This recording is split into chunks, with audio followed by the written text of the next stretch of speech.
beautiful platform. Asante sana. Thank you very much. Very, very well spoken. Thank you. Thank you.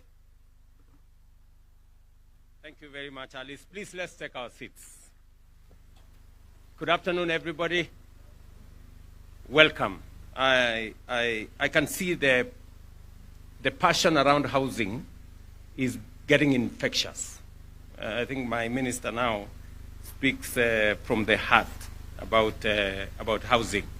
And I'm really, really encouraged that we all are beginning to focus on the right things for our country. So, Madam Waziri, the CSS present here, the Governor of Central Bank and your team, Mr. Chairman of Central Bank, IG and your team, the good people of the leaders of Nairobi, and stakeholders in this space. Good afternoon again. I am very happy to preside over this occasion.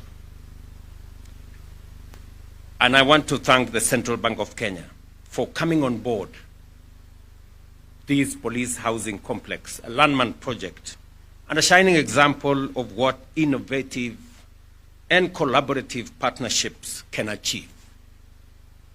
This modern complex, comprising 210 fully furnished units, 200 two-bedroom and 10 three-bedroom apartments, will provide dignified, decent, and quality homes for police officers attached to the Central Bank. It marks a significant step towards and forwards in restoring the pride and dignity of our law enforcement officers by granting them access to living conditions befitting the noble role that they play. This project was born of an innovative memorandum of understanding between the Central Bank of Kenya and the National Police Service. Under this arrangement, CBK leased 4.1 acres of land from the National Police Service for 60 years to build this housing complex. In return, CBK committed to constructing the National Police Leadership Academy in Ngong, Kajiado County, a facility I had the honor of commissioning in December 2022, and which is now fully operational, training senior police officers. We were informed this morning that that institution is now the premier training institution for commanders of our National Police Service as we equip them with skills and knowledge on how to better manage the security situation in our country.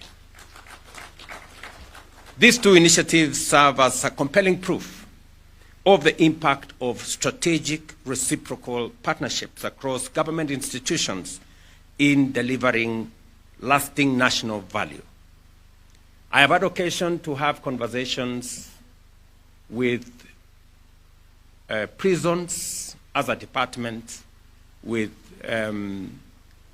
other institutions of government, with the county government, as we look at how do we have land and space for us to do affordable housing. What this relationship between the police and CBK tells us is that it is possible for government to work together, different agencies, different departments, so that we can unlock value from the assets that we have.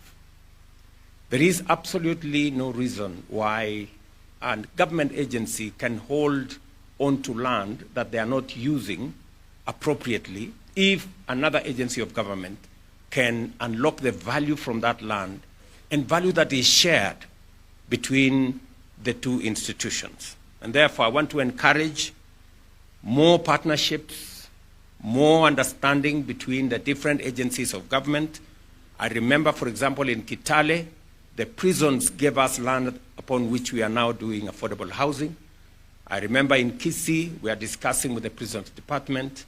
Just last week in Homa Bay, We are discussing with swapping land between prisons and other agencies so that we can develop a center of excellence in Tom Mboya University in Homa Bay and many other areas that collaboration and partnership is unlocking huge opportunities for growth in our republic. The ripple effect of these projects are both far-reaching and impressive. During construction, the CBK housing complex created over 500 jobs daily, employing more than 1,000 Kenyans over a 2-year period. Similarly, the construction of the National Police Leadership Academy in Ngong engaged more than 700 workers. A broad range of skilled professionals, architects, engineers, surveyors, foremen, and many young people contributed to this success.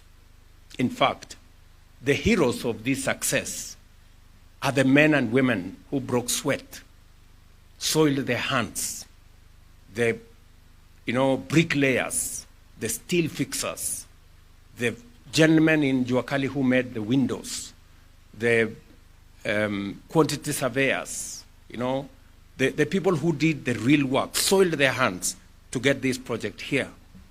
Those are the heroes of this moment, and we celebrate each and every one of them.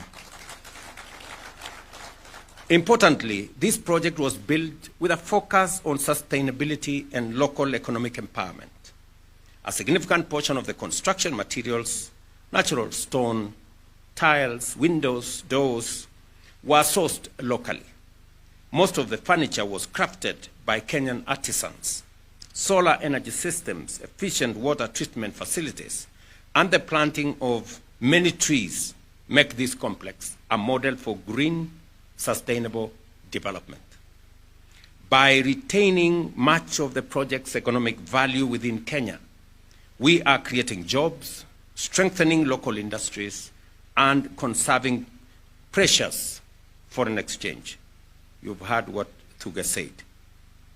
Beyond meeting the immediate housing needs of officers serving at Central Bank, this initiative aligns with our broader national agenda to improve the welfare of all our men and women in uniform. For decades, and I mean this, many years, many of our police officers and prison wardens have lived in dilapidated, inadequate housing, even as they serve tirelessly to protect us. These are men and women who we can say lived in squalor. And yet, we expect them to do the utmost to keep all of us safe. As you are aware, housing is a key pillar of our bottom-up economic transformation agenda implemented through the Affordable Housing Program. We are building our economy from the bottom up, determined to leave no one behind. For far too long, decent housing was a distant dream for many Kenyans and a privilege for a few. From the hard-working families in our informal settlements to the brave men and women in uniform who defended our peace and security, housing was a very distant dream. I see many people still want to keep people in our informal settlements in squalor, and many of them want our policemen to continue living in tin shacks. I want to say that we will do everything possible and take whatever consequences will come our way as we work hard to get decent housing for as many of us as possible. Our law enforcement officers, who have long been overlooked in matters of housing, deserve better. Let me assure every officer that we are steadily and surely righting this historic injustice. It isn't right at all for any officer to live in houses that is too hot when it is hot and too cold when it is cold. And I want to announce here today that as part of our policy program, 20% of whole housing units being developed under affordable housing across the country will be ring-fenced for members of our disciplined forces from the military, the National Police Service, the Kenya prisons, and the National Youth Service. In addition, these officers will benefit from affordable financing through single-digit interest rates, as low as 3% for those who will buy social housing, 6% for those who will buy affordable housing, and 9% for those who will want to buy the high market houses. In addition, these officers will also benefit from what currently we are developing. Aside from what you see in this compound, through the State Department of Housing and Urban Development, we are delivering institutional housing for disciplined forces across the country. Currently, 2,300 units, specifically for police and prison officers, are under construction across 15 counties, including Tharaka Nithi, Bungoma, Tana River, Nyandarua, Mandera, Machakos, Uasin Gishu, and of course here in Nairobi. I was with Kanja in Tharaka Nithi the other day to hand over units for our policemen and women, so that either you have a facility to buy a house, to own, or you are staying in a building, in a police station that is not what we have seen before, that is decent and that is livable. In addition, procurement is underway for a further 17,000 housing units, specifically for our police service. For the Kenya Defence Forces, 3,000 housing units are already under construction, while an additional 10,000 units have recently been signed off, with construction set to commence this month. Planning is also underway for a further 10,000 housing units for our KDF personnel. As you all know, many of our men and women in uniform from KDF live in all manner of places, and sometimes it endangers them and undermines their ability to provide the most critical part of the security of our nation. And therefore, under this whole housing program, we are bringing them on board. And just for the record for all of us, all these houses will be paid for by whoever it is that will be benefiting from these houses. And therefore, the element of sustainability has been built into this program, so that the Affordable Housing Fund is not undermined in any way. Any development we are doing, whether it is affordable housing or social housing or institutional housing, like what we are doing for the police and the prisons and the KDF, or for that matter, the markets, or for that matter, the hostels we are doing for our students across Kenya, all of them will be paid for either as mortgage or as rent to own, or different formats. But at the bottom of it is that all this money will be used sustainably. And I am very clear in my mind that that is what will change our nation. These investments aim to replace old, dilapidated structures with modern, livable housing, and in so doing, uplift the morale and effectiveness of our security personnel. I extend my heartfelt gratitude to the members of our disciplined forces for their unwavering sacrifice and steadfast contribution to nation building. You serve not only by upholding the law and ensuring that peace and order prevail, but also by dutifully contributing to the housing levy. Your dedication has not gone unnoticed. and your sacrifice is deeply valued as a vital pillar in our journey towards a stronger and more dignified Kenya. We recognize the unique sacrifices you make, and often serving far from your homes and families, standing guard so that the nation may thrive. It is for this reason that we are committing to providing decent, permanent housing units such as the ones we unveil here today. They offer more than shelter. They provide the assurance that even when duty calls and sends you far away, your family will dwell in secure, dignified homes at peace and with a sense of belonging. Ladies and gentlemen, I must commend the Central Bank. I mean, surely, Chairman, Governor, and your team at the Central Bank, what you have done here is phenomenal to make sure that as our policemen and women help you provide security and secure our Central Bank and all its assets, you too have given back by making sure that they have this decent and dignified housing so that they can better serve you as they serve the nation. I must also commend Central Bank for the leadership in our financial sector. Mr. Governor and your team, I must say congratulations. You have led with a lot of focus. I know we continuously consult. I have told you where we should go, and you have been phenomenal. I know some of the time I have pushed you hard, but because you have a lot of experience, sometimes you have said no. And I take no with a lot of grace, because I know that this is good for all of us. And we will continue.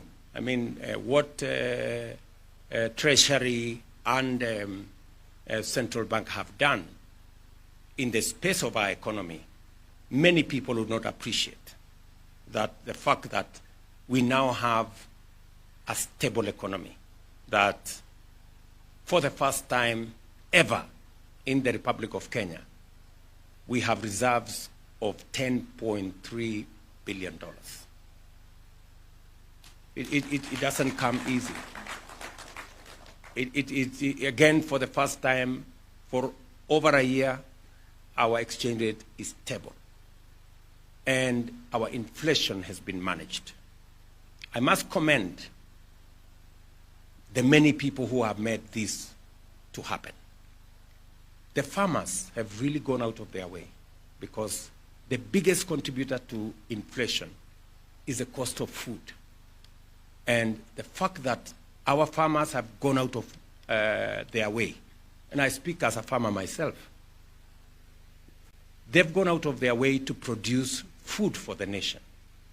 And it has helped significantly reduce inflation from what you had in 2022, 9.6%, to 3.8% this month. And many other actors, the people who have contributed working, you know, the community health promoters who have gone out of their way to make sure that something is happening around our health infrastructure. The many people in our construction sites, the masons, the carpenters, the steel fixers, many people don't appreciate those people who make the wheels of our economy turn. Those are the heroes.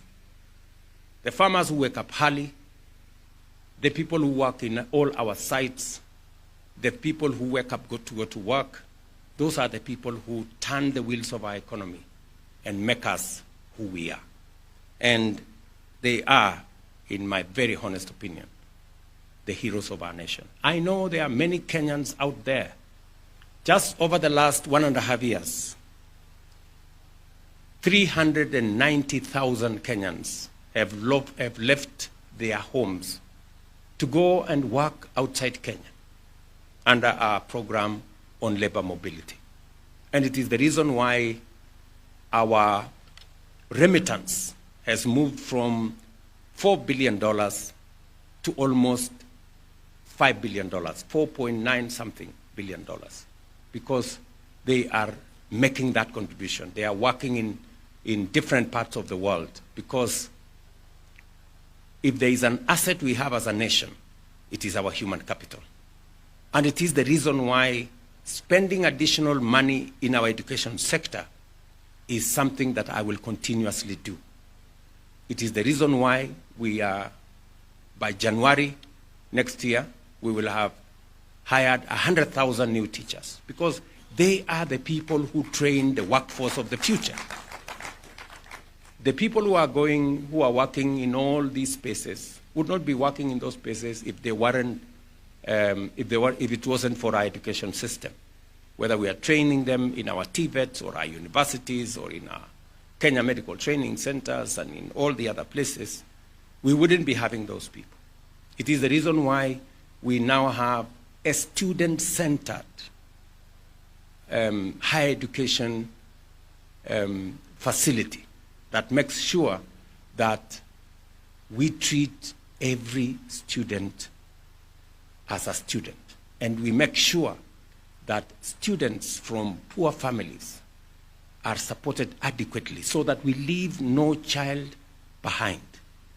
It is the reason why we have changed and made sure that any student from a poor family gets 90% scholarship to go to a TVET or a university, so that they don't drop out of school because of the inability of their parents to support them.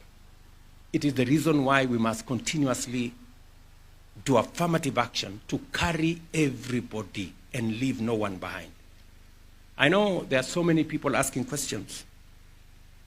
Why their maid will now stay in 11th floor on a house that eventually belongs to them. You know, they find it difficult to configure why their watchman all of a sudden will be discussing mortgage just like them. You know? I mean, that's how we carry everybody and we leave nobody behind. Only that his mortgage will be 3,000, your mortgage may be 50,000, but you know it's a mortgage anyway. So, and we are all discussing the same thing. So really, that is the problem I have with some people. They are wondering why I have all of a sudden gotten the people who would not ordinarily be in that space to be in that space. But that is how we transform a nation. I like what Governor is saying, that even as you are here, you are thinking about how Nairobi should work and how all of us should contribute towards a working city. That's as it should be, my friend. Welcome to the club. Shortly you will be called Zagai also. There's no problem. You know, but it's better to be called Sakayo and get things done. You know, so this is why we need to get the country moving. And I want to thank many Kenyans, you know, who see things positively, who are working with us towards making things work. You know, as I said day before yesterday, citizens can now pay for their contributions to SHA. Those, of course, who cannot afford to pay, we have said we are going to pay for them as government. But those who have been assessed and they can pay 300 or 500 or 1,000 or whatever it is, we are also giving them another option, that if they don't have the full 1 year premium, they can pay monthly. You know, and now we've given them an exit. As I said the other day, you can now lipa SHA pole pole, you know, and you just need to go to *147# and you will travel the journey and you will be able to be covered. The good news is that today, every Kenyan has a chance to go to hospital, be served, be treated, and pay using this government-sponsored, all-of-society SHA program. And the testimonies are all over the place.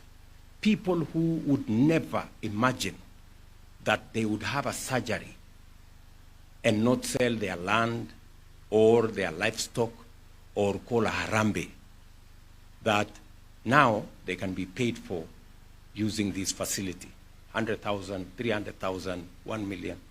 So we are transforming this nation. We've had a difficult patch, but that is what nations are made from. You know, you have to make the decisions that transform countries and nations. And those decisions are not necessarily easy or understood initially, but everybody comes around finally to know that this is good for Kenya. And especially because we all agreed that this is the direction we all should go. So, ladies and gentlemen, I don't want to belabor the point. I have said what I wanted to say. This is a beautiful moment for us as we celebrate this housing complex, and therefore it is now my distinct honor and privilege to officially declare CBK Police Housing Complex officially open, and now from July 1, we will have new occupants to this place.